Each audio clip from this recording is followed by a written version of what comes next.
Welcome to my channel. This is JC Rock and Metal Reviews. My name is John. Today I want to pay tribute to an artist who passed away. His name is Joey Jordinson. He was the drummer and co-founder of the band Slipknot. He passed away on July 26th, 2021 at the very young age of 46. Joey Jordinson grew up in Des Moines, Iowa. When he was young, he started a band called Modifidious.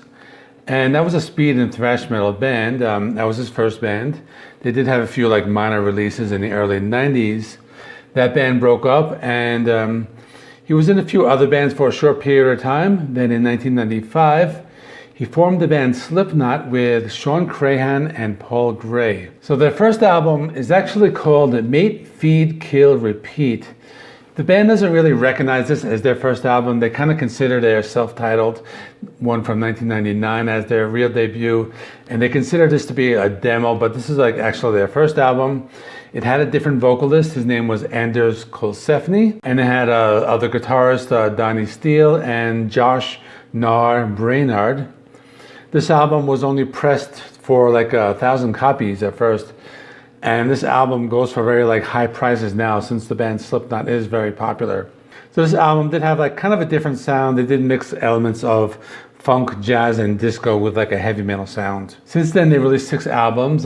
Joey Jordinson was only involved with the next 4. But in 1999, they released their self-titled. That was very successful. The song Wait and Bleed was nominated for a Grammy for Best Metal Performance. In 2001, they released Iowa. This is their heaviest album, also one of the fan favorites, and many fans do consider this one of their favorites. After that, they released Volume 3, The Subliminal Verses, and that was released in 2004. This was actually their only album, produced by Rick Rubin. This album is really good. It does have more of an accessible sound, so it's really a good album to start if you are a newcomer to the band. And this band did win a Grammy for the song Before I Forget for the Best Metal Performance. And in 2008, they released All Hope Is Gone on Roadrunner Records. Now, 2 years after the release of this, their bassist and founding member Paul Gray died. And this was also Joey Jordinson's last studio album with the band. He left for personal reasons in 2013. After that, he joined an extreme metal band in 2016, and they're called Sinsaenum, and they released 2 albums, Echoes of the Tortured in 2016 and Repulsion for Humanity in 2018. These albums I actually haven't heard of or heard, but I'm pretty sure they will become more popular now, ever since he has passed away.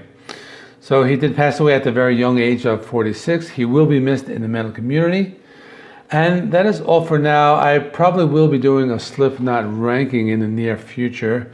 I think it would be a good time to do that, just as another way of paying tribute. And that is all. I'll put some more videos over here if you want to check out my other ones. I just did another tribute for Dusty Hill of ZZ Top. So if you're a classic rock fan, you can check that out as well. And I'll be back tomorrow with another video. So I'll see you again.